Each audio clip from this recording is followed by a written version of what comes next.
मंगलमय ओम अंतर्यात्मा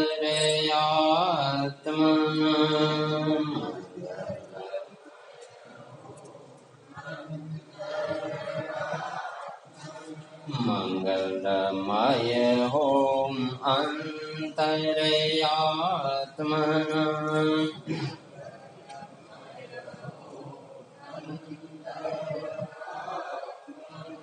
सुंदरतम ओम अंतर्यात्मन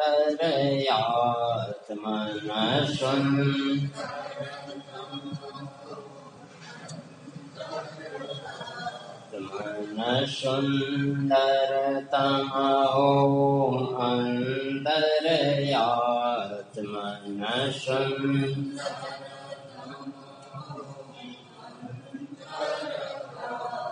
मंगलमय ओम अंतर्यात्मन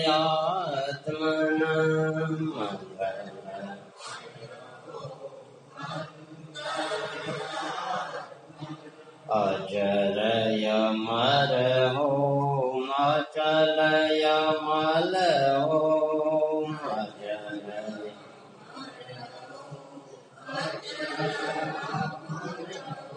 अजरय मर ओम अचलय मल ओम अजरय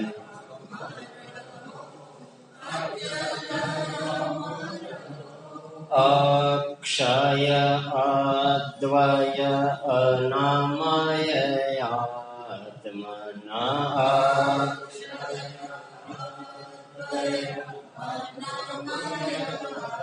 आत्मना अक्षय अद्वय अनामय आत्मना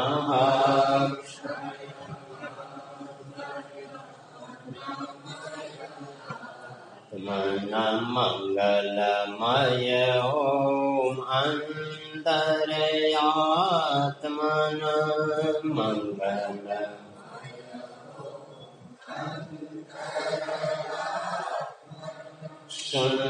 सुंदरतम ओम अंतर्यात्मन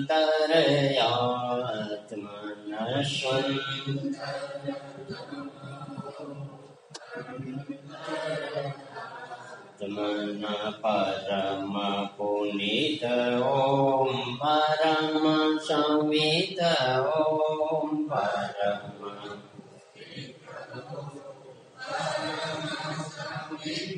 ओम परम पुनीत ओम परम संवित ओम परम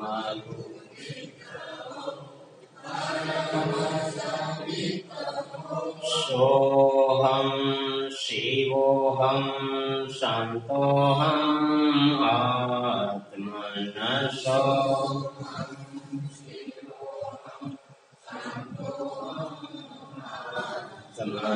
मनसोहम शिवोहम शांतोहम आत्मनसो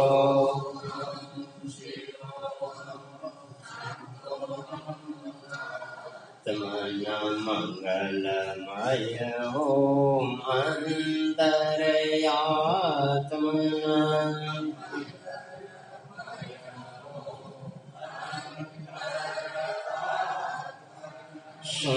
सुंदरतम ओम अंतर्यात्मना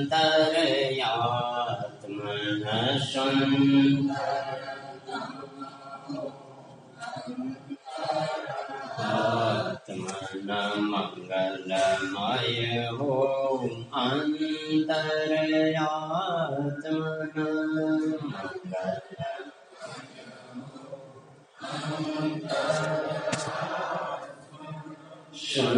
सुंदरतम ओम अंतर्यात्मना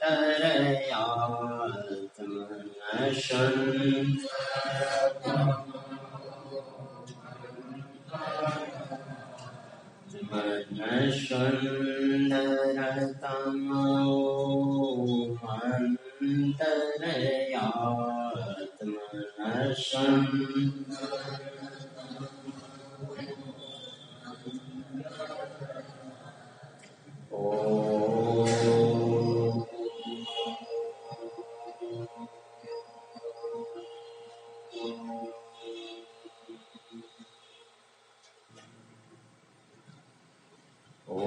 सदाशिवसमारम्भां शङ्कराचार्यमध्यमाम् अस्मदाचार्यपर्यन्तां वन्दे गुरुपरम्पराम्। श्रुतिस्मृतिपुराणानाम् आलयं करुणालयम् नमामि भगवत्पादं शङ्करं लोकशङ्करम् शङ्करं शङ्कराचार्यं केशवं बादरायणम् सूत्रभाष्यकृतौ वन्दे भगवन्तौ पुनः पुनः। ईश्वरो गुरुरात्मेति मूर्तिभेदविभागिने व्योमवद्व्याप्तदेहाय दक्षिणामूर्तये नमः। ॐ सहनां भवतु सहनौ भुनक्तु सह वीर्यं करवावहै तेजस्विनावधीतमस्तु मा विद्विषावहै। ॐ शान्ति शान्ति शान्तिः। हरिः ओम् श्री गुरुभ्यो नमः। हरिः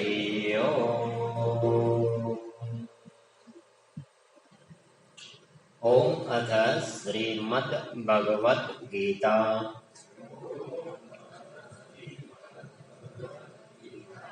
श्री गीता मंत्रस्य न्यास ध्यानादि।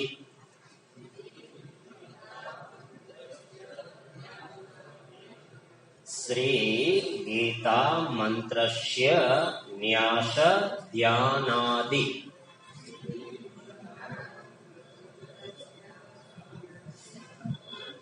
कहीं वांधो नहीं।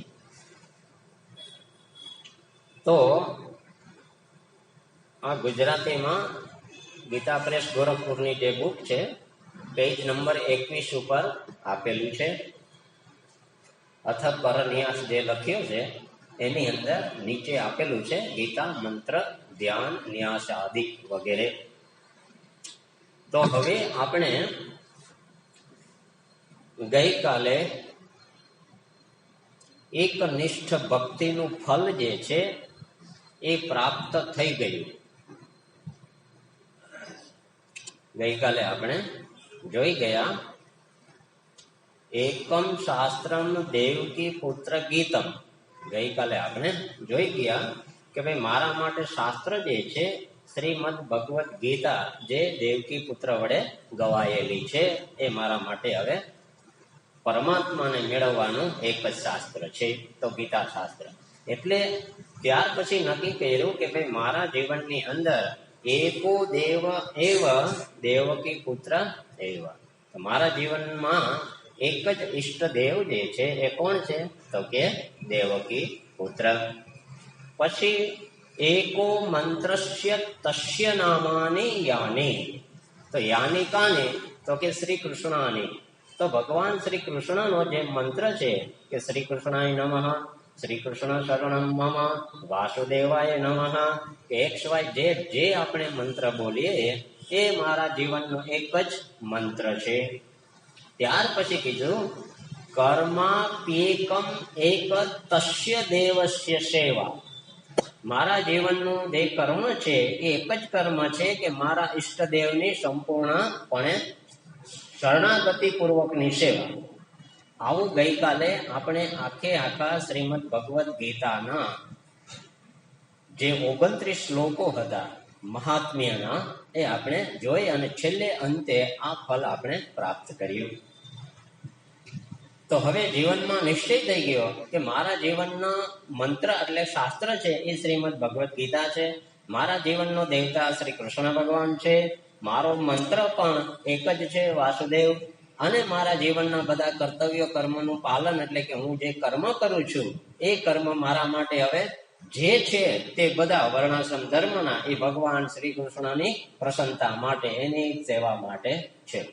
તો હવે આપણે જીવનમાં નક્કી તો કરી નાખ્યું કે મારા દેવતાઓ, મારું શાસ્ત્ર, મારો મંત્ર બહુ મહત્વનું. તો હવે આપણે દેવતા એટલે શું, શાસ્ત્ર એટલે શું, મંત્ર એટલે શું આ ખબર છે. તો હવે આપણે જો એ જીવનમાં એને આપણે આપણા જીવનની અંદર અનુસરવું હોય તો આ બધા મંત્ર આદિને જાણવા પડે. શું કરવું પડે? જાણી અને પછી આપણે એને જીવનમાં સમજી અને ઉતારવાના છે. એટલે દરેક મંત્ર જે છે એ મંત્ર એટલે પ્રત્યેક મંત્રની અંદર વધારે પડતા ઋષિ, છંદ, દેવતા, બીજ, શક્તિ અને કિલક આ 6 અંગો જે છે એ દરેક મંત્રના હોય છે. તો હવે આપણે ત્યાં એકો મંત્ર તસ્ય દેવસ્ય નામાની યાની એ જે આપણે જોઈ ગયા કે ભાઈ મારા જે ઈષ્ટદેવ છે એનો એક જ મારા માટે જીવનનો મંત્ર થઈ ગયો છે. તો હવે એ કહે છે કે એ મંત્ર જે છે તો દરેક મંત્રને ઋષિ, દેવતા, છંદ, કિલક વગેરે હોય છે. તો પછી હવે આપણે જે મંત્ર નક્કી કર્યો હોય તેના ઋષિ કોણ છે, એનો છંદ કયો છે, એના દેવતા કોણ છે, એનું બીજ શું છે, એની શક્તિ શું છે, એનો કિલક ખીલો શું છે. હવે આ બધી આપણે ખબર હોય ને તો તત્કાલ ફલ મળે. ખબર હોય તો તત્કાલ ફલ મળે, ખબર ના હોય તો પુણ્ય જમા થાય અને એ પુણ્યના પરિપાક રૂપે આપણે ફલ મળે. પછી કોક દિવસ ટ્યુબલાઇટ થઈ જાય કે આ વસ્તુ કહેવા માંગતા હતા, પણ કરવાથી ફલ મળે, નહીતર મળે નહીં. તો આપણા જીવનની અંદર ઋષિ, દેવતા, છંદ, કિલક આ વગેરેને આપણે બરાબર જાણવા જોઈએ. અને જ્યારે જ્યારે આપણે આપણા પોતાના આ જે શાસ્ત્રનું અધ્યયન અધ્યાપન કરીએ મંત્રોનું, ત્યારે આ બધું બોલીને કરવાનું હોય છે. એનું આપણે શું કરવાનું છે? અનુસંધાન. અનુસંધાન કરીને જો પછી કરશો તો ફલ તત્કાલ મળશે. અને આપણે કરીએ જ છીએ, જ્યારે અહીંયા પારાયણ હોય છે એકાદશીનું, ત્યારે આપણે આ બધું બોલીએ જ છીએ, ઋષિ, દેવતા, છંદ, કિલક વગેરે. પણ હવે એનો વિસ્તાર આપણે જાણતા હોઈએ છીએ, પણ ઉપર છલો કે ખરેખર આનું શું મહત્વ છે. તો જે આપણે મહાત્મ્ય જાણ્યું, તો હવે આપણા જીવનમાં આપણે એક નિશ્ચય કર્યો કે હવે આપણા જીવનનો આ એક જ ધ્યેય છે શ્રી કૃષ્ણ પરમાત્મા અથવા બ્રહ્મ જ્ઞાન. તો પછી એ આપણે જ્ઞાન કેવી રીતના થશે? તો કે શાસ્ત્ર વડે. શાસ્ત્રમાં જ્ઞાન કેવી રીતના આપેલું છે? તો કે મંત્ર વડે. તો કે મંત્ર જે છે એના આ 6 જે છે ઋષિ, દેવતા, છંદ, કિલક એ બધા આપણે ખબર હોવી જોઈએ. કારણ કે મંત્રનો આધાર આ 6 છે, એમનો મંત્ર છે નહીં. તો જો આટલું આપણે ખબર પડી જાય તો પછી હવે પછી જે આપણે પાઠ કરશું તો એનું ફલ છે એ તત્કાલ મળશે. તો ઋષિ, દેવતા, છંદ, કિલક વગેરેને જાણવા માટે હવે આપણે શરૂઆત કરીએ છીએ કે જેની અંદર આ શ્રીમદ ભગવદ્ ગીતા ભણતા પહેલા કે ભાઈ એના ઋષિ કોણ છે, છંદ કોણ છે, દેવતા કોણ છે, કોના? મંત્રના. જે મંત્રનો શાસ્ત્રમાંથી આપણે અભ્યાસ કરવો છે, જે મંત્રોનો આપણે જપ કરવો છે, એ મંત્રના આપણે એકોએક ઋષિ, દેવતા, છંદ વગેરે 6 અંગને જાણવાના છે. તો બરાબર જાણી લેજો. અત્યાર સુધી ભલે જપ કરતા હો જે મંત્રના, પણ હવે જે મંત્રનો આપણે જપ કરીએ એના આ બધાને આપણે જાણી લેવાના છે. તો હવે સૌથી પહેલા બરાબર જો આ બુક આપની પાસે હોય, ના હોય તો અહીંથી લઈ લેજો, હજી છે, અને એ બુક પ્રમાણે બરાબર જોતા જાજો એક એક અક્ષરની સામે. કારણ કે આ બહુ મહત્વનું છે. આ છે ને વારંવાર આપણે કરવામાં નહીં આવે. કારણ કે પછી તો જયારે અભ્યાસ કરશું પછી તો આપણે અધ્યાયમાં આવી જશું, પછી ફલ નહીં મળે. કેમ? કારણ કે પછી આ સમજવાનું રહી ગયું તો રહી ગયું. પછી પાછો ટાઈમ મળશે નહીં.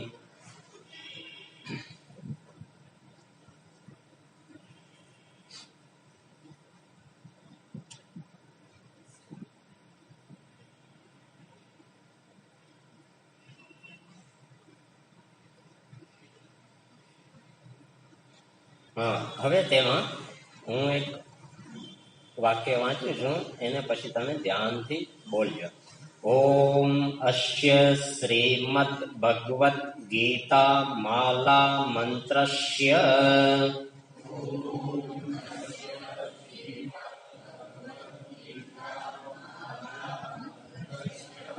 બસ અહીંયા એક વાક્ય પૂરું થઈ ગયું.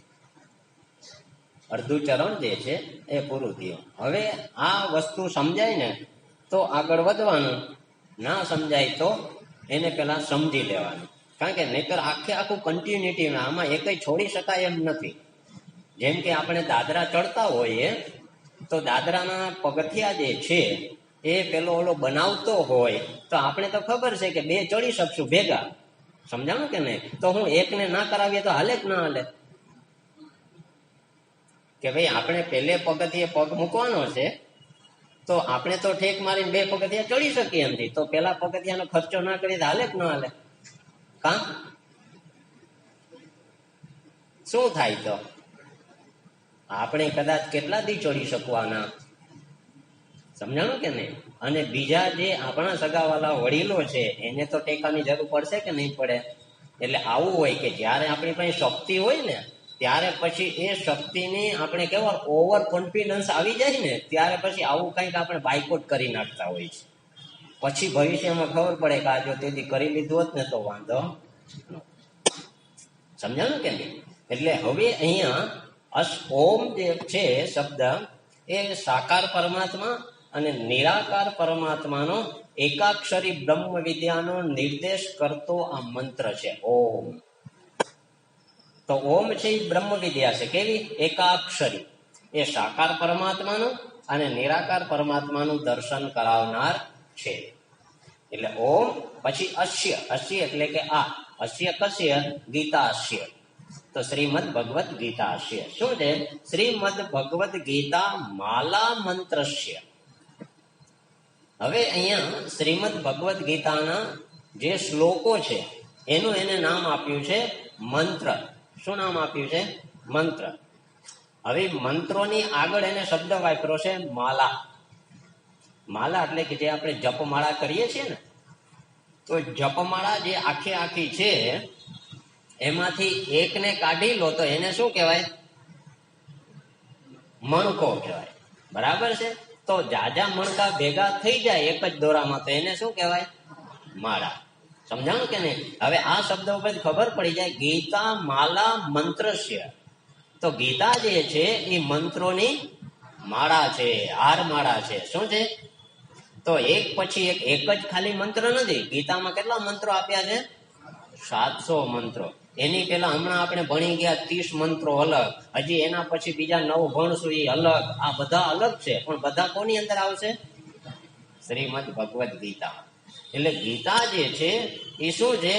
આ મંત્રોની માળા છે. તો હંમેશા આપણે માળાનો જપ કરીએ ત્યારે શેનો જપ હોય? મંત્રનો. ભલા એ તમે ભલે જે કરતા હો પણ જપ તો કરતા હો કે નહીં? ભલે તમે કહેતા ભાઈ દૂધ થઈ ગયું હોય તો જરા ચા બનાવીને દઈ દે, પણ જપ શેનો હાલતો હોય? મંત્રનો. તો એટલે હવે અહીંયા આપણે ધ્યાનમાં એ રાખવાનું છે ગીતા માલા મંત્રસ્ય. તો ગીતા જે છે એ આ મંત્રોની માળા છે. બરાબર? હવે મંત્ર શબ્દનો અર્થ તો હંમેશા દરેક મંત્ર હોય છે એના ઋષિ છંદ દેવતા હોય છે, પણ મંત્ર એટલે શું? મંત્ર જે છે એ બે પ્રકારના હોય છે. એક છે વૈદિક મંત્ર, જે આપણે ઓમ સન્નો મિત્ર સંવરુણ એ જે બોલીએ છીએ એ વૈદિક મંત્ર છે.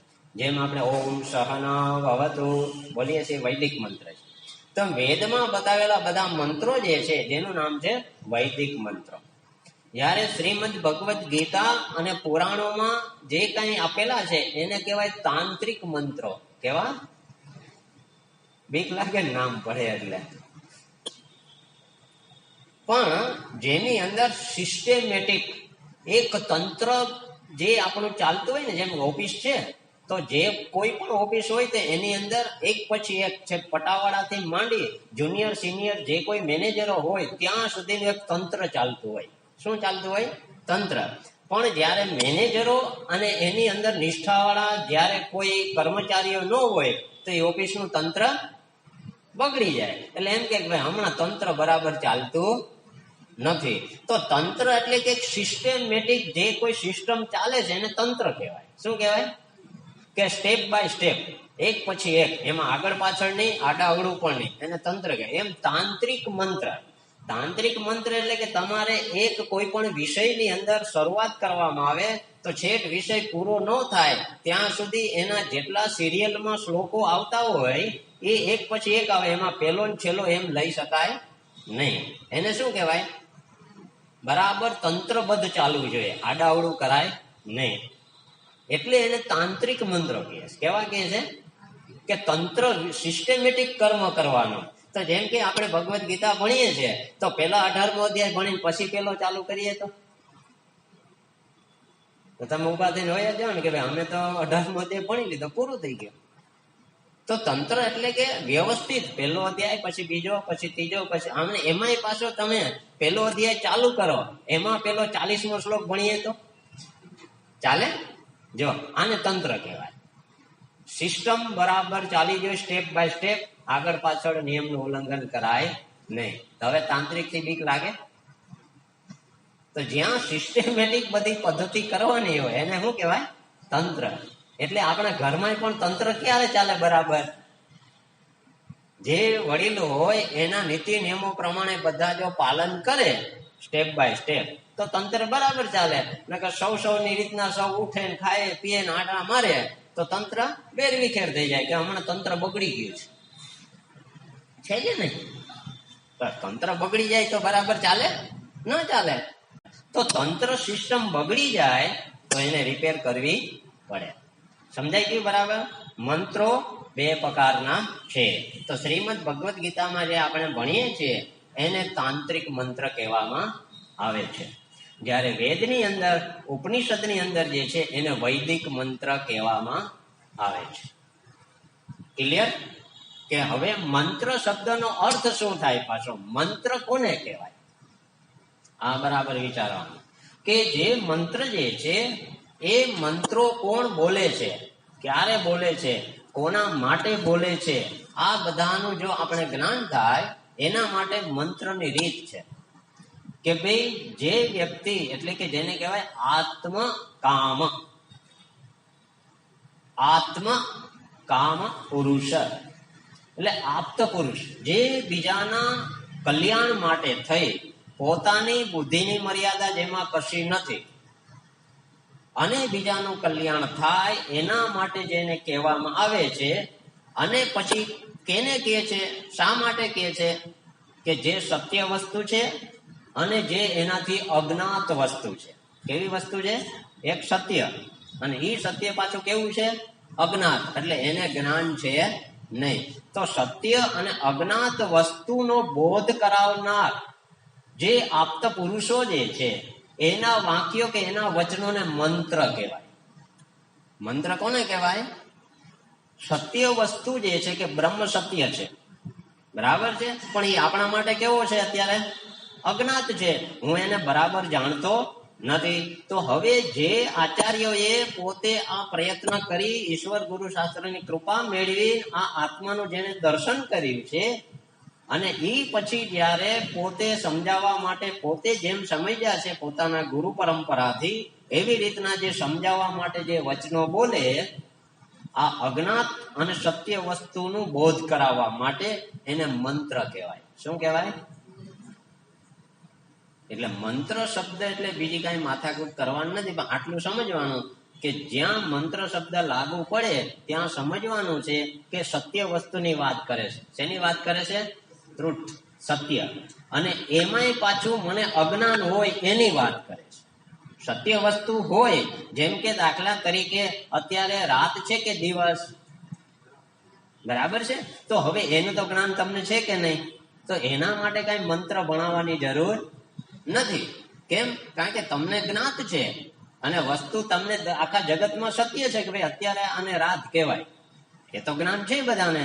પણ જ્યારે સત્ય જગતમાં ખરેખર શું છે એની ખબર નથી, અને પછી આપણે ખાલી જાણ્યું કે બ્રહ્મ સત્ય છે, પણ એ કેવો છે એનું જ્ઞાન નથી. એટલે એક તો સત્ય વસ્તુ શું છે એનું જ્ઞાન કરાવવા માટે, કે એ વસ્તુ જે છે આપણાથી અજ્ઞાત છે. કેવી છે?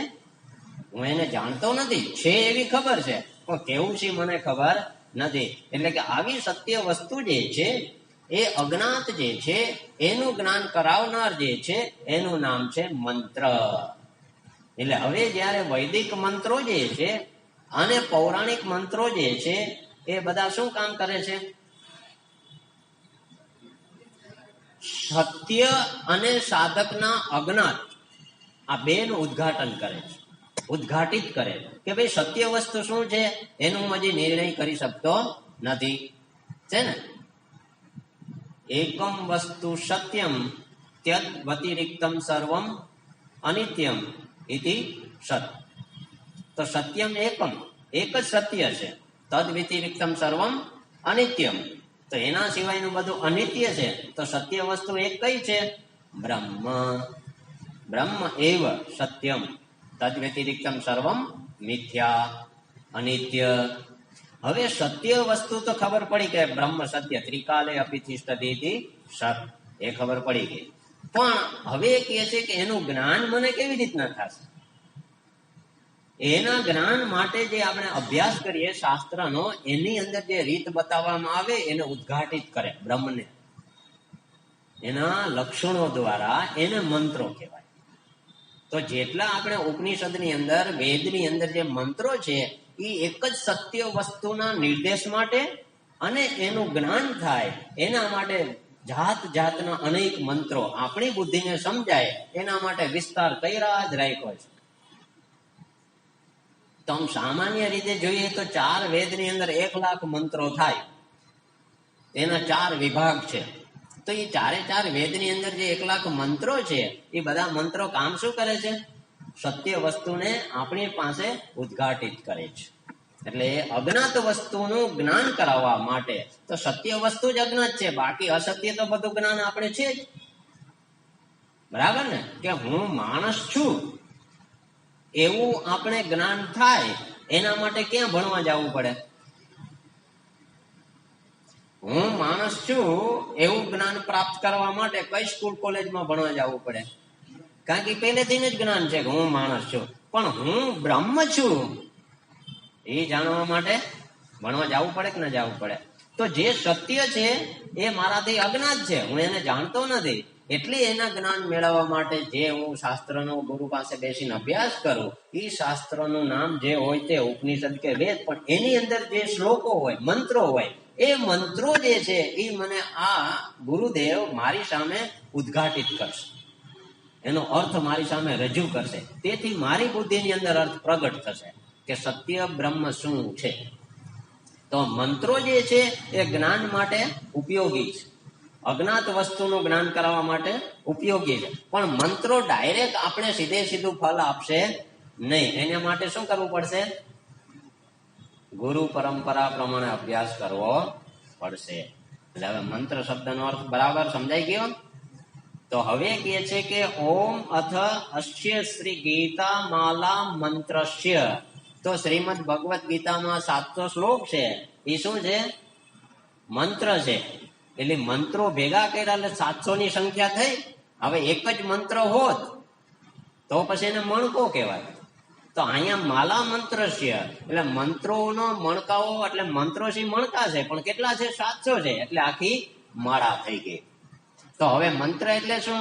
તો કે દરેક મંત્ર જે છે, દરેક શ્રીમદ ભગવદ ગીતાનો શ્લોક જે છે એ મારી અંદર મારા પોતાનું સત્ય સ્વરૂપનું જે અજ્ઞાન છે એનું જ્ઞાન કરાવવા માટે છે. જો આવી બુદ્ધિથી આને ભણવા બેસીએ ને તો જ્ઞાન કરાવે. પારાયણ થઈ ગયું, 3 કલાક ઓછામાં ઓછી લાગે તો ઘણી વાર તો 2.5 કલાકે પૂરું થઈ જાય, ઘણી વાર 2.25 કલાકે પૂરું થઈ જાય. કેમ? ગાડી જતી હોય ફાસ્ટ ટ્રેન. એટલે કહેવાનો પાવર શું છે કે આપણે સમજીને જો કરશું ને તો આનું ફલ તત્કાલ મળશે. આ થોડી ગંભીર વાત છે એટલા માટે કે આપણે આની સામે બે ધ્યાનપણે કામ કર્યું છે. કારણ કે મહત્વનું જે મૂળ, આ તો ફાઉન્ડેશન છે, પાયો છે. હવે પાયા વગરની ઇમારત ગમે એટલી મજબૂત કરીએ તો ફલ શું આપે? સમજાણું કે નહીં? એટલે આ બધી વસ્તુ એવી છે કે આ ક્રિયા હર હંમેશા ઊંડી સમજણપૂર્વક યોગ્ય આચાર્ય પાસે બેસી જાણી સમજીને કરવા જેવી. કેમ? કારણ કે આનું ફલ ત્યારે જ મળશે. નહીતર અત્યારે શું થાય છે કે એમને વેઠ ઉતારી અને જવા દે, અને કાંઈ એમ કે હવે આવા ધતિંગ શું કરે, જવા દો ને. અંગન્યાસ નહીં, કરન્યાસ નહીં, રુચિછંદ દેવતા નહીં. એટલે આ સિસ્ટમેટિક આપણે કઈ કરતા જ નથી. ભલા એના આપણે તંત્ર, આ મંત્ર જે છે શું છે? તાંત્રિક મંત્ર છે. તો એના માટે થઈને આપણે સિસ્ટમ પ્રમાણે ચાલવું પડે. વેદના મંત્ર હોય તો ચાલે કે ભાઈ ગમે ત્યારે યજુર્વેદનો ને ઋગ્વેદનો ને સામવેદનો ગમે ત્યાં મંત્ર હોય, ચારેમાંથી ગમે. કારણ કે એમાં એને કોઈ સિસ્ટમ લાગુ પડતી નથી. પછી તો એમાંથી છૂટા પાડીને ગોતવા પડે કે ભાઈ યજુષાવાળા મંત્રો હોય એને યજુર્વેદ કહેવાય, રૂચાવાળા મંત્રો એને ઋગ્વેદ કહેવાય. એ તો છૂટા પાડવા પડે. જયારે અહીંયા તો સિસ્ટમ આપેલી જ છે, તો એને પહેલેથી પાયેથી ઉપાડવું પડે. એટલે આપણે છેક જ્યારથી શરૂ કર્યું છે ત્યારથી લિંક એમને ભેગી જ છે. ભલે તમને યાદ ન હોય તો કાંઈ નહીં, પણ આપણે સિસ્ટમેટિક જ ભણીએ છીએ. કે ભાઈ પહેલા જે આ આપણે શરૂઆત કરી હતી ત્યારે સદાશિવ સમારંભમાં જે આપણે મંગલાચરણ કરીએ છીએ એ પેલા ભણાયું હતું. ત્યાર પછી આપણે ભગવદ્ ગીતામાં પ્રવેશ કરતા પહેલા પણ મંગલાચરણ જે સમજાયું હતું એ ભણાયું. પછી ભવરોગ ચિકિત્સા ભણાવી. ત્યાર પછી ભવરોગ ચિકિત્સા પૂરી થઈ એટલે સીધું આ મહાત્મ્ય ભણાવ્યું. અને મહાત્મ્ય થઈ ગયા પછી હવે આ ગીતા રૂપી જે પ્રવેશ કરવાનો છે, ગીતાના મંત્રો ભણવાનો, તે મંત્રને જાણવા માટે આ અંગન્યાસ કરન્યાસ પણ ભણવાના છે. એની પેલા મંત્રના ઋષિ દેવતા છંદ એટલે સિસ્ટમ છે આખી. એ હતી આના પછી સ્ટેપ બાય સ્ટેપ જ આવશે, આડાવડું કાંઈ આવે. જે વ્યક્તિ આની બરાબર સૂક્ષ્મ બુદ્ધિથી નોંધ કરશે તો એને એક જ ગીતા શાસ્ત્રથી કામ થઈ જશે. અત્યાર સુધીમાં જેટલું ભણ્યા છે અને હવે જે બધું ભણાવવામાં આવશે તે. હવે મંત્ર શબ્દની ક્લિયરિટી થઈ ગઈ. હવે કે છે કે હવે એ જે દરેક મંત્ર છે એ દરેક મંત્રની અંદર ઋષિ દેવતા અને છંદ કિલક હોય છે. બરાબર છે? હવે કે છે કે ઓમ અસ્ય શ્રી મદ્ભગવદ ગીતા માલા મંત્રસ્ય. એટલે હવે આટલું તો નક્કી થઈ ગયું. ત્યાર કે છે ભગવાન વેદ વ્યાસ ઋષિ.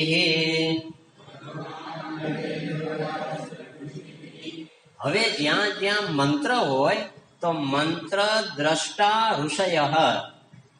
તો જેને મંત્રનું દર્શન કર્યું હોય એને ઋષિ કહેવાય.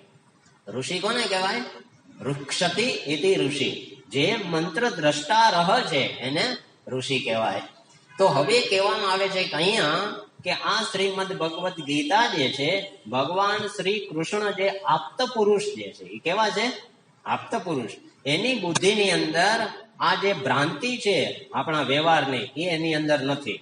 એની અંદર છળ કપટ નથી. એને તો માત્ર દરેક જીવનું કલ્યાણ થાય એના માટે આ મંત્રો એને પ્રગટ કર્યા છે પોતાના મુખારવિંદમાંથી.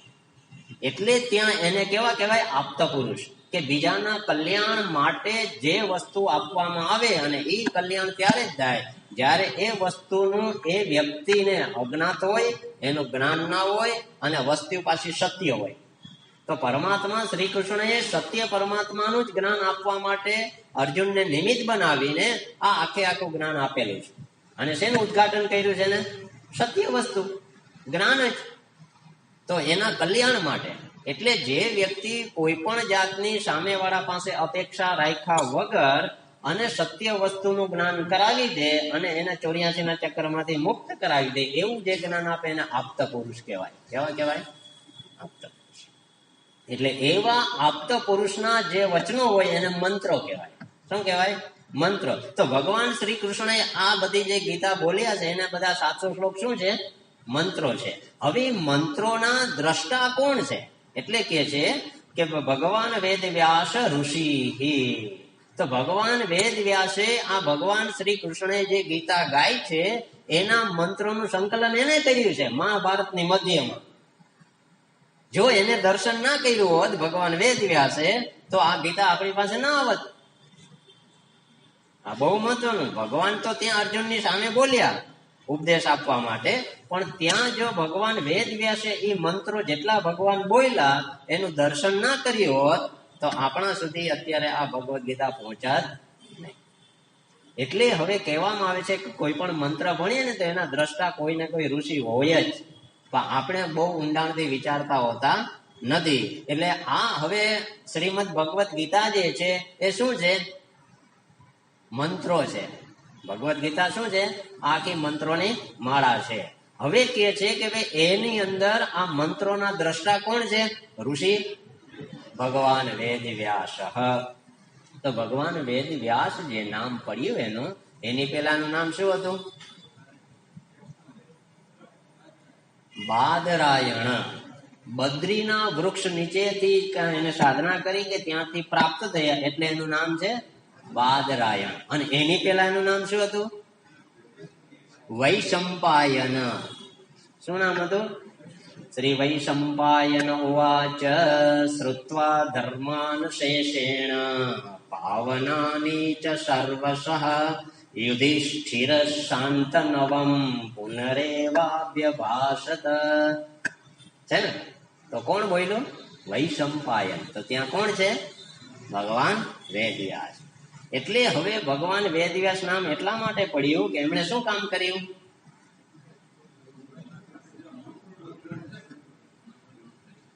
એમણે જે આ વેદના મંત્રો હતા એ વેદના મંત્રોને 4 વિભાગમાં વેચ્યા. પછી એની અંદરથી ઉપનિષદો, એની અંદરથી 27 સ્મૃતિઓ, એની અંદરથી પુરાણો અને શ્રી ઇતિહાસ, આ બધું જે છે એનો વિસ્તાર કોણે કર્યો? એટલે એનું નામ વેદ વ્યાસ પડ્યું. વિસ્તાર કર્યો, વિશાળ કર્યો વિસ્તાર, એટલે એનું નામ વ્યાસ પડ્યું. સમજાણો બરાબર? એટલે હવે અહીંયા શ્રીમદ ભગવદ્ ગીતાના ઋષિ કોણ છે? જો છે ને, કેવી માથાકૂટ છે. એટલે હવે આપણે બોલીએ ને તો બુદ્ધિમાં અર્થ પ્રગટ થવો જોઈએ. બોલતા વેત જ બધું સમજાઈ જવું જોઈએ કે શું કહેવા માગે છે. હવે જાણે આપણે ઋષિ થઈ ગયા. હવે છે અનુષ્ટુપ છંદ.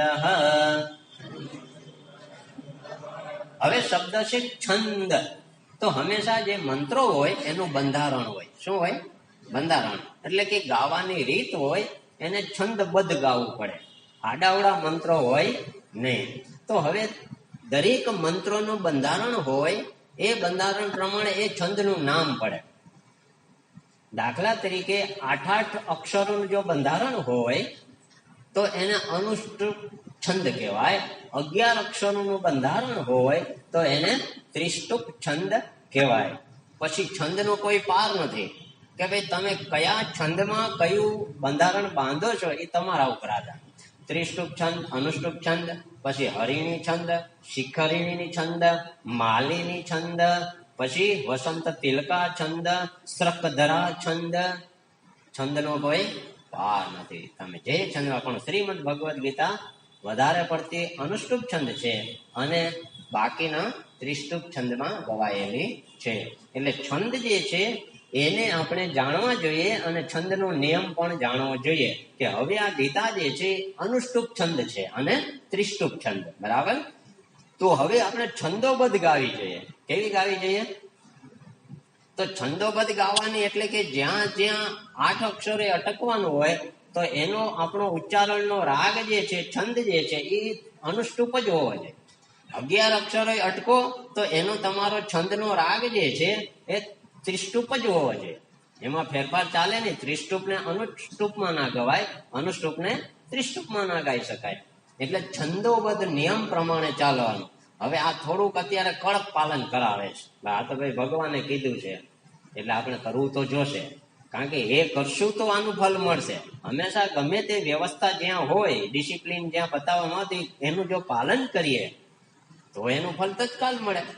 એટલે હવે અહીંયા છંદોબદ્ધ આપણે શ્લોકો બોલવાના હોય છે. ના આવડે તો યોગ્ય આચાર્ય પાસે એનું ચેન્ટિંગ શીખી લેવું જોઈએ અને ત્યાર પછી અભ્યાસ સતત કરવો જોઈએ. ત્યાર પછી કહે છે કે ભાઈ હાલો આ મંત્ર જે છે એ ગીતાના જેટલા શ્લોકો છે બધા મંત્રો રૂપ છે. એના ભગવાન વેદવ્યાસ ઋષિ છે. અનુષ્ટુપ ત્રિષ્ટુપ એનો છંદ છે. એના ભગવાન કોણ છે આ મંત્રના? કે છે શ્રી કૃષ્ણ પરમાત્મા દેવતા. તો હવે અહીંયા આ મંત્રો જે છે એના દેવતા એટલે કે દ્યોતનવાન પ્રગટ કરનાર કોણ છે? તો કે સ્વયં શ્રી કૃષ્ણ પોતે. જ્યારે ભગવાન વેદવ્યાસ જે છે એને તો ભગવાને પ્રગટ કર્યા પછી એનું દર્શન કરીને આપણી સામે બુક રૂપે રજૂ થયા. પણ ભગવાન શ્રી કૃષ્ણએ આ જે છે મંત્રોનું પ્રગટ કર્યું ત્યારે એને ક્યાંથી લીધા? હા, કે દેવતા તો બોલ્યા પણ એ ક્યાંથી લઈ આવ્યા? તો કે જ્યારથી સૃષ્ટિની ઉત્પત્તિ થઈ છે ત્યારથી વેદ મંત્ર તો અત્યારે હજી અંતરિક્ષમાં ફરે જ છે. જે 1 લાખ મંત્રો છે તો હજી છે.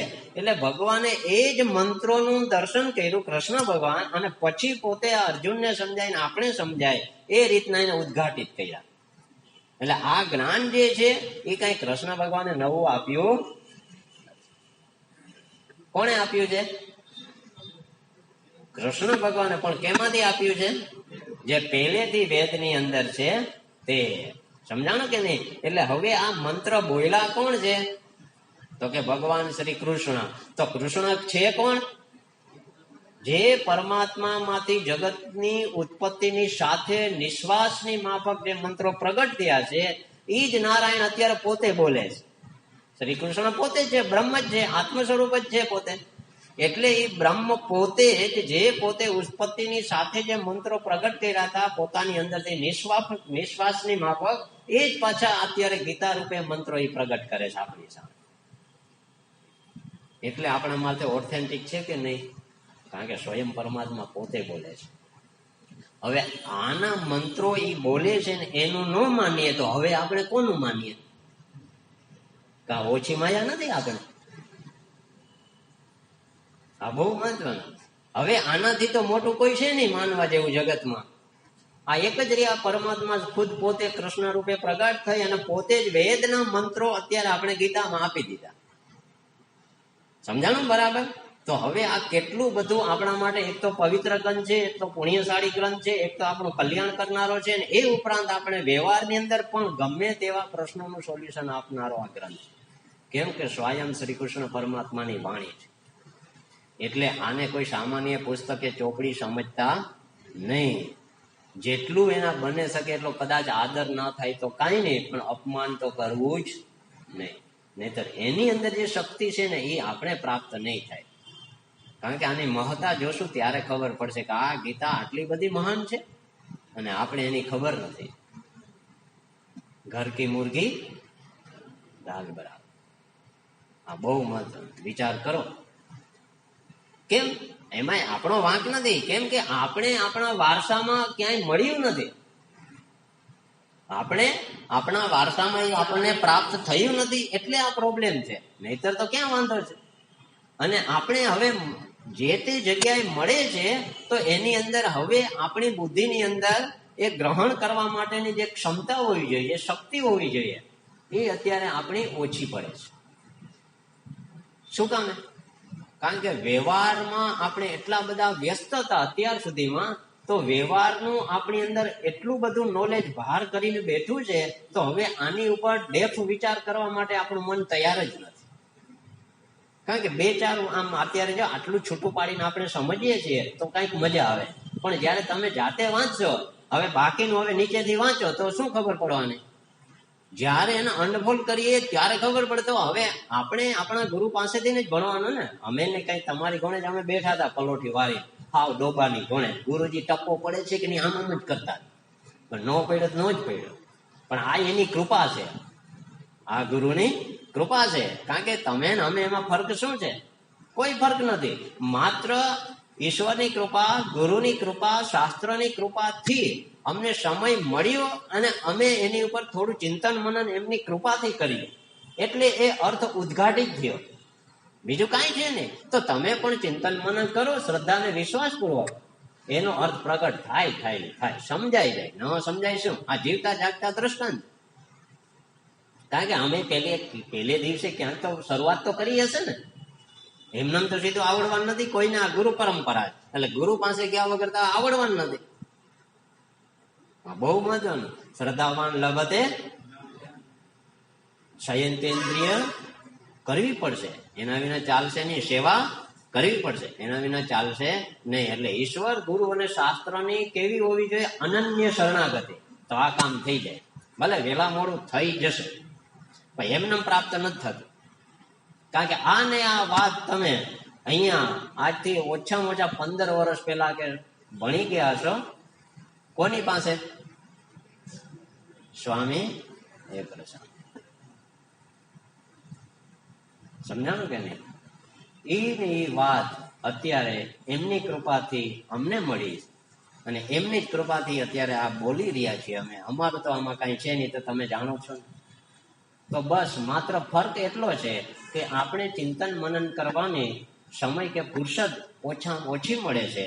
જ્યારે અમે એ કરવા માટે શરણાગત સ્વીકારી લીધી હતી તો ટૂંક સમયમાં કામ થઈ ગયું. બીજો કઈ ફર્ક નથી. ભલે જ્યારે જ્ઞાન પ્રાપ્તિ માટે કોઈ ઉંમરનો બાદ નથી. જ્યારે તમને જે દિવસે ફુરસત મળે, ટાઈમ મળે અને તમે આનું ચિંતન મનન કરો એટલે જ્ઞાન થાય. માત્ર ખૂટે છે આપણો સમય. આપણે એની પાછળ વધારે ઊંડો સમય આપી શકતા નથી. એટલે જ આપણે આ વસ્તુ જે આપણે જ્ઞાત હોવા છતાં અજ્ઞાત રહીને બેઠી છે. સમય આપશો તો કામ થઈ જશે આરામથી. હા, યોગ્ય આચાર્ય પાસેથી અભ્યાસ કરવો બહુ જરૂરી છે. આ બહુ મહત્વનું છે. નકર ખોટું પકડાઈ જશે તો પાછું જશે નહીં. એવી વાત અહીંયા કરી કે અનુષ્ઠુપ છંદ, અનેક પ્રકારના છંદ છે. શ્રી કૃષ્ણ પરમાત્મા દેવતા. તો આ શ્રીમદ ભગવદ્ ગીતાના મંત્રોના દેવતા કોણ છે? ભગવાન શ્રી કૃષ્ણ પરમાત્મા. હવે આ 3 વસ્તુ બહુ મહત્વની: ઋષિ, છંદ અને દેવતા. જે કોઈ મંત્ર છે એની અંદર હવે મંત્રો શરૂ થશે કે ભગવદ્ ગીતા જે છે ભગવાન શ્રી કૃષ્ણનો મંત્ર છે આખે આખો. એટલે ગીતા માલા મંત્ર છે. તો એના ઋષિ, દેવતા અને છંદ એ આપણે જોઈ ગયા કે ભાઈ આ છંદમાં ગવાયેલી છે, આ એના ઋષિ છે જેને એનું દર્શન કર્યું છે, અને હવે આ એના ભગવાન છે એટલે કે ભગવાન શ્રી કૃષ્ણ એના દેવતા છે. તો દ્યોતનવાનતિ દેવ, જે સ્વયં પ્રકાશ છે, જેને કોઈ ઉપર આધારિત થવું પડતું નથી. હવે આગળ કહે છે અશોચ્યાનન્વશોચસ્ત્વમ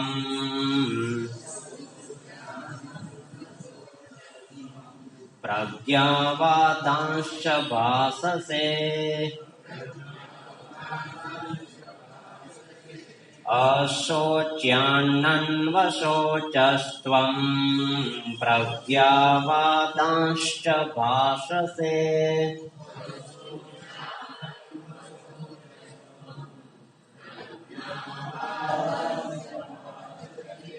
ઇતિ બીજમ. હવે દાખલા તરીકે કોઈ પણ જગ્યાએ તમે વૃક્ષને જોવો તો એની ઉપરથી અનુમાન આપણે થવું જોઈએ કે આનું પેલા અહીંયા બીજ હોવું. બીજ વગર વૃક્ષ હોઈ શકે? તો જ્યાં જ્યાં બીજ છે ત્યાં ત્યાં વૃક્ષ છે. એટલે હવે બીજની અંદર વૃક્ષની જેટલી બધી પ્રક્રિયા છે એ બધી ક્યાં સમાયેલી છે? બીજમાં. તો મૂળિયા, થડ, ડાળા, પાંદડા, ફૂલ, ફળ બધું શેમાં સમાયેલું છે?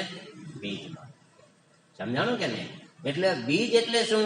તો કે આખે આખું જે વૃક્ષ છે એનો બાયોડેટા, એને DNA જે કહે ને આખા વૃક્ષનું, એ શેમાં છે? બીજમાં. બરાબર. તો હવે અહીંયા કહે છે કે અશોચ્યાન અન્વશોચસ્ત્વમ પ્રજ્ઞાવાદાંશ્ચ ભાસસે ઇતિ બીજમ. તો હવે ભગવાન અહીંયા કહી રહ્યા છે કે જેનો શોક કરવા જેવો નથી એનો તું જે શોક કરે છે, અને પાછા જેમ પંડિતો વચનો બોલે છે, જ્ઞાનીઓ વચનો બોલે છે ડાયા ડાયા, એવો તું ડાયા ડાયા પાછા વચનોય બોલસ અને પાછો શોકય કરસ. સમજાણું કે નહીં?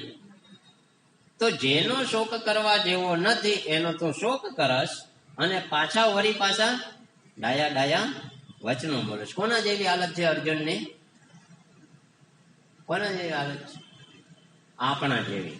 આપણે થોડીક વાર થાય ને બોલે અહમ બ્રહ્માસ્મિ, કમર એવી દુખે છે ના દિવાળીની લે, આમ વચન બોલ અહમ. તો એ કહેવાનું પંડિત નું વચન છે, જ્ઞાની નું વચન છે. અને પછી હોય મળી રહી શોકગ્રસ્ત નું વચન છે. સમજાણું કે નહીં? તો આપણે આવી હાલત છે કે નહીં સવારથી સાંજ સુધી? એટલે હવે ભગવાન કે બીજમ એટલે શું કે શ્રીમદ ભગવદ ગીતાના જે મંત્રો છે એનું આ બીજ છે. જો આ મંત્ર ન હોત તો ભગવદ ગીતાના આગળ શ્લોકો આવત નહીં. કેમ કે આ બીજા અધ્યાયના 11મો શ્લોક જે છે એનું ચરણ. તો બીજ એટલે શું એમ? તો કે શોકગ્રસ્ત જે અર્જુન જે છે એને શોકને કારણે ભગવાન આ ગીતા કહેવી પડી. જો અર્જુને પહેલા જ કીધું ભગવાન તમે જેમ કે એમ કરવા તૈયાર છો, તો ભગવાને કઈ 18 અધ્યાય કઈ કહેવાના નહોતા. પણ એ શોક અને મોહગ્રસ્ત હતો, એમાંથી બહાર કાઢવા માટે આખી ભગવદ ગીતાને શરૂઆત કરવી પડી. એટલે પેલો અધ્યાય શરૂ થાય છે અર્જુન વિષાદ યોગ. વિષાદ એટલે શોકગ્રસ્ત.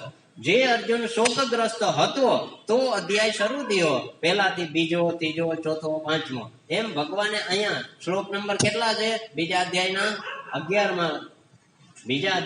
11મા શ્લોક થી શરૂ કરે છે સાંખ્ય યોગ જ્ઞાન આપવાનું. એટલે અહીંયા ભગવાન કહે છે કે આ બીજા અધ્યાયનો 11મા શ્લોકમાં કહે છે કે આ તો તું શોક કરવા જેવો નથી, એનો તું શોક કરે છે. અને પાછા પંડિતોનો જ્ઞાનીના વચનો બોલે છે. આવું એક મ્યાનમાં બે તલવાર રહે નહીં. એક તો તમે પાછા બોલો છો અને કહો છો કે મારા મોઢામાં જીભ નથી. આને શું કહેવાય? વદતો વ્યાઘાત દોષ. કેવો દોષ કહેવાય?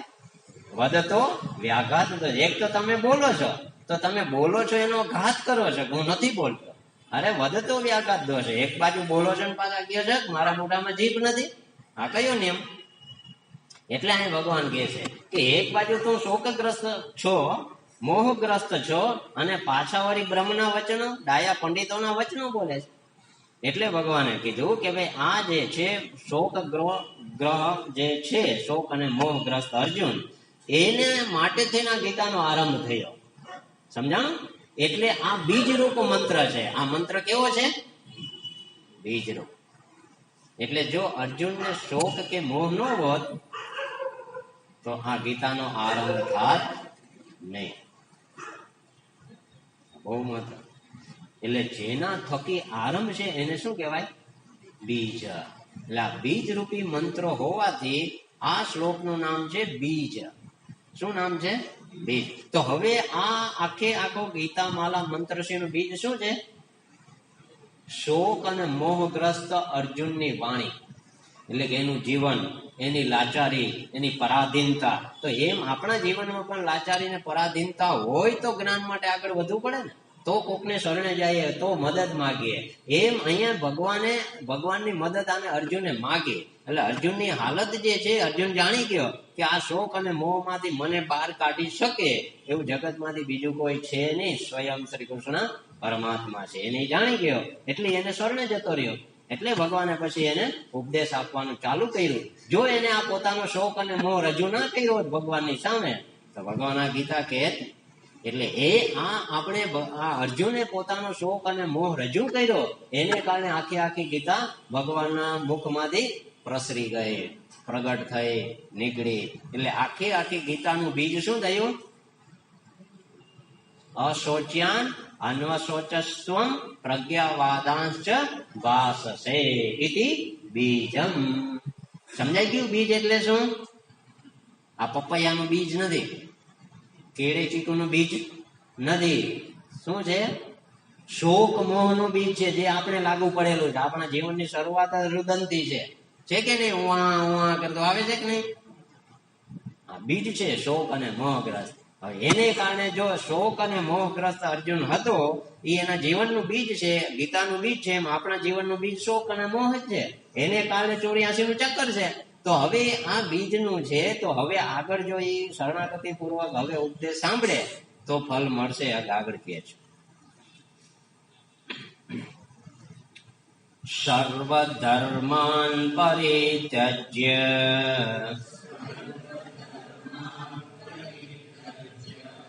મામેકં શરણં વ્રજ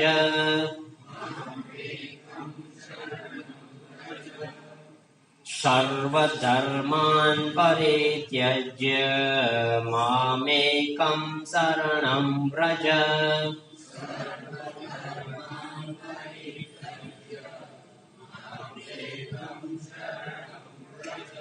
ઇતિ શક્તિ. હવે કે છે કે આ મંત્ર જે છે ભગવાન શ્રી કૃષ્ણ બોલ્યા છે, તો ભગવાન શ્રી કૃષ્ણએ આ મંત્ર 18મા અધ્યાયના 66મા શ્લોકમાં કીધું છે, અર્ધચરણમાં, કે સર્વ ધર્માન પરિત્યજ્ય મામેકમ શરણમ વ્રજ ઇતિ શક્તિ. તો જે શોક અને મોહગ્રસ્ત જે અર્જુન હતો, એ અર્જુનને ભગવાને આશ્વાસન આપ્યું, એટલે શક્તિ આપી, બળ આપ્યું. શું આપ્યું? બળ. તો હવે અહીંયા ભગવાને જેવું ભગવાને કીધું અર્જુનને કે સર્વ ધર્માન, બધા પ્રકારના ધર્મો ત્યજી દે, એટલે પાપ પુણ્યની કલ્પનાઓ તું ત્યજી દે. આ કર્મ કરવાથી મને આવું ઉત્પન્ન થશે દુઃખ અને આવું પાપ ઉત્પન્ન થશે એવી કલ્પના તું છોડી દે, અને જે તારો ધર્મ છે એનું હું કહું એમ પાલન કર. સમજાણું? એટલે હવે અહીંયા ભગવાને જેવું કીધું ને, તો અર્જુને પરવાને જવાબ શું આપ્યો? નષ્ટો મોહ શ્રુતિ લબ્ધ્વા તવસ્ય વચનમ કરીશ્યામી કેશવ. તો હવે આ એને શક્તિ એટલે કે બળ ક્યાંથી આવ્યું? આ ભગવાને પ્રતિજ્ઞા કરી હતી, એટલે કે તું બધી માથાકૂટ મૂકી મારે એકને શરણે આવી જા, શ્રવણ મનન નિધિધ્યાસન બરાબર કર, અને તને શક્તિ વસ્તુ જે અજ્ઞાત છે તારાથી, શોકમોહગ્રસ્ત હોવાથી તને તારા સ્વરૂપનું કે મારા સ્વરૂપનું સાચું જ્ઞાન પ્રાપ્ત નથી, એટલે તને શોકમોહ છે. એ જ્ઞાન પ્રાપ્ત કરી એટલે શોકમોહ દૂર થઈ જશે. એટલા માટે શક્તિ આપનારું છે આ વચન જે ભગવાનનું છે. કેવું છે? શક્તિ આપનારું. તો એ ત્યાં અર્જુનને કહે છે, એ જ પ્રકારે આપણે કહે છે કે ભાઈ આપણા જીવનમાં ગમે એટલા દુઃખો કેમ ન હોય, પણ ભગવાન કહે છે કે મામેકમ શરણમ વ્રજા, એટલે સર્વ ધર્માન પરિત્યજ્ય, બધા પ્રકારની કલ્પનાઓ છોડી મામેકમ શરણમ વ્રજ. ભલે કે કાંઈ ના આવડતું હોય, એક શ્લોક વાંચતા ના આવડતો હોય તો કાંઈ નહીં, પણ અનન્ય શરણાગતિ ભગવાન કે તું મારી સ્વીકારી લે, બધા પ્રકારની કલ્પનાઓ પાપ પુણ્યની છોડી તું મારે શરણે આવ, એટલે કે હું જે ઉપદેશ આપું છું એનું પરિપાલન કર. પરિતઃ પાલનમ કરોતિ ઇતિ પરિપાલન. તો તમે કરો તો કે હું તમને ફળ આપીશ. કયું ફળ છે? તો કે શક્તિ. કઈ શક્તિ છે? તો કે જે શોક અને મોહ જે છે એના નિવારણ માટેનું ફળ છે, એટલે બળ આપે છે. તો પછી જેવું આપણે આ ફળ પ્રાપ્ત થાય, એટલે ઈશ્વર શરણાગતિ સ્વીકારી લઈએ, એટલે ધીમે ધીમે જીવનમાંથી શોક અને મોહ દૂર થઈ જાય. આવડું મોટું આ શોક નિવારણનું, મોહ નિવારણનું ફળ ભગવાને પ્રતિજ્ઞા કરીને આપણે આપી. એક મારે શરણે આવી જા, એટલે અનન્ય ભક્તિ જ્યાં કીધું ને, એકો દેવ દેવકી નંદનમ, એકો મંત્ર તસ્ય નામાની યાને. આ એક જ મંત્રનો આખો વિસ્તાર છે જે છેલ્લે કહી દીધો એનો. ત્યાર પછી આગળ કહે છે, અહમ ત્વા સર્વ પાપેભ્યઃ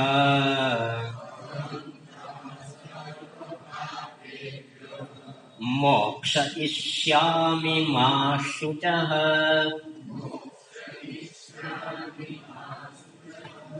અહમ ત્વા સર્વ પાપેભ્યઃ મોક્ષયિષ્યામિ મા શુચઃ.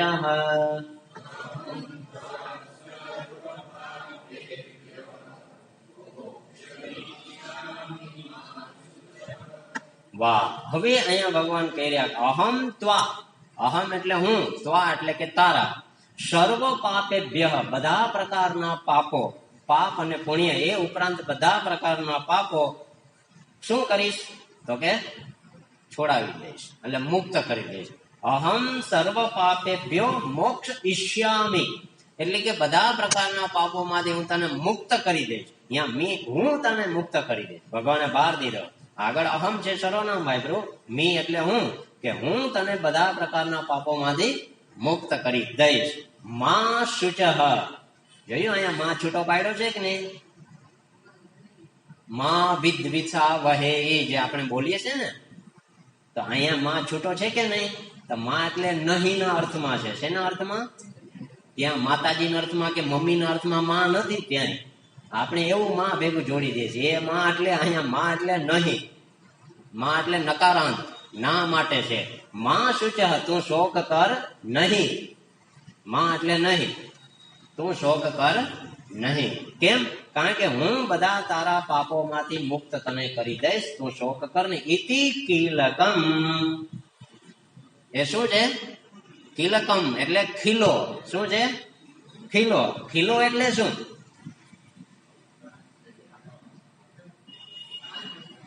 જેમ કે દાખલા તરીકે આપણે ગાય ભેંસ બળદ બાંધીએ ને તો ક્યાં બાંધીએ? ખીલે. તો ખીલે બાંધ્યા પછી આપણે શું કરીએ?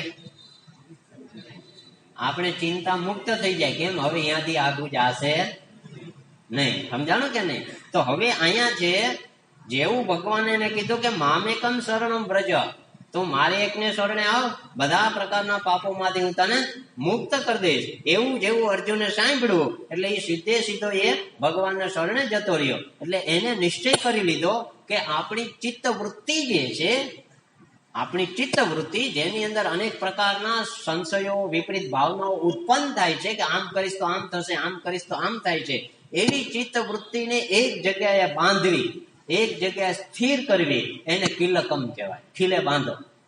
કે ભગવાનના આ વચનો જે છે એ વચનો મારા માટે કલ્યાણકારી છે એવી બુદ્ધિની અંદર નિષ્ઠા કરવી, એ ખીલે બાંધી દો. હવે કે એક જ મારો ભગવાન, એક જ મારો મંત્ર, એક જ મારો દેવ, એક જ મારું કર્મ, ભગવાનની સેવા. એટલે આપણી ચિત્ત વૃત્તિ જે છે અનેક વૃત્તિ ઉત્પન્ન થશે નહીં, એક જ ભગવાનને આસપાસ ફર્યા રાખશે. એટલે અહીંયા કહે છે જેમ ગાયને ખીલે બાંધીએ પછી ગોળ ગોળ ભલે ફરે પણ આગાવડી ક્યાંય જાય નહીં. એમ હવે જો આપણા જીવનમાં ભગવાનની અનન્ય શરણાગતિ આવી ગઈ હોય તો એને ચિત્ત વૃત્તિનો નિરોધ કયો કે ચિત્ત વૃત્તિને ત્યાં સુદ્રઢ સ્થાપન કરી દો કે મારો એક જ દેવ છે ને એ મને બધા પ્રકારના પાપોમાંથી, દુઃખોમાંથી દૂર કરી મને મોક્ષ આપી દેશે.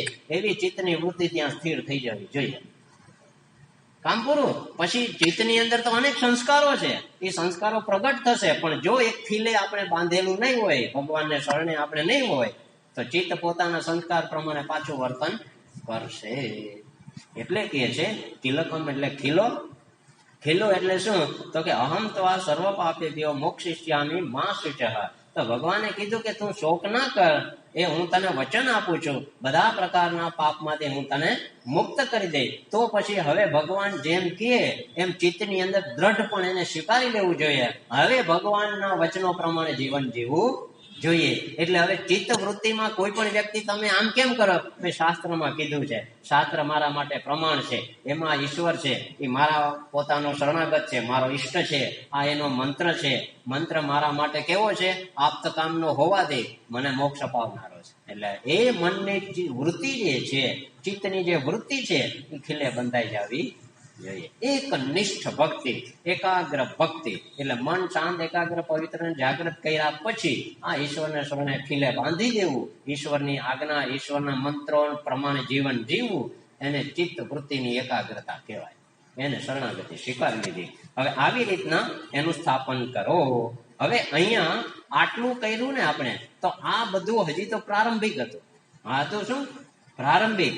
કે જે આપણે મંત્રો ભણવાના છીએ શ્રીમદ ભગવદ્ ગીતાના, એ મંત્રોના કેટલા બધા ઉપયોગ છે એ જો એના કેટલા દેવતાઓ બધું છે. તો એના ઋષિ, એનો છંદ, એના દેવતા, એનું બીજ, એની શક્તિ, એનો કિલક, આ બધું આપણે જાણતા હોય ને તો તત્કાલ ફલ મળે. જો આટલું જાણી ગયા ને તો અર્થ હોમે ખબર પડી ગઈ કે ભાઈ ગીતામાં શું કરવાનું, ગીતા મારે કેવી રીતના સમજવાની, એનું ફલ શું છે, કોને છે, ક્યારે છે, કેવી રીતે છે, બધા અહીંયા ઉત્તરો આપી દીધા. આદિ વિશેષ હવે કઈ છે ને, આ સમજાઈ ગયું. ઋષિ, છંદ, દેવતા તો કામ થઈ ગયું. તો મારો હારો આવો કઈ મોકો મળ્યો જ નહીં, છે કે નહીં? આ બહુ મહત્વનું છે. તો હવે જો સમજાઈ ગયું તો હવે જાગ્યા ત્યારથી સવાર. ત્યાર પછી હવે આ ગીતા મંત્રના આપણે દેવતા, ઋષિ, છંદ જોઈ ગયા. હવે ન્યાસ જે છે, અંગન્યાસ, કરન્યાસ અને હૃદય ન્યાસ, એ આપણે કરવાના છે. તો એ આપણે આવતીકાલે જોશું. ઓમ પૂર્ણમદ પૂર્ણમિદં પૂર્ણાત પૂર્ણમુદચ્યતે પૂર્ણસ્ય પૂર્ણમાદાય પૂર્ણમેવાવશિષ્યતે. ઓમ શાંતિ શાંતિ શાંતિ. હરિ ઓમ. શ્રી ગુરુભ્યો નમઃ. હરિ ઓમ.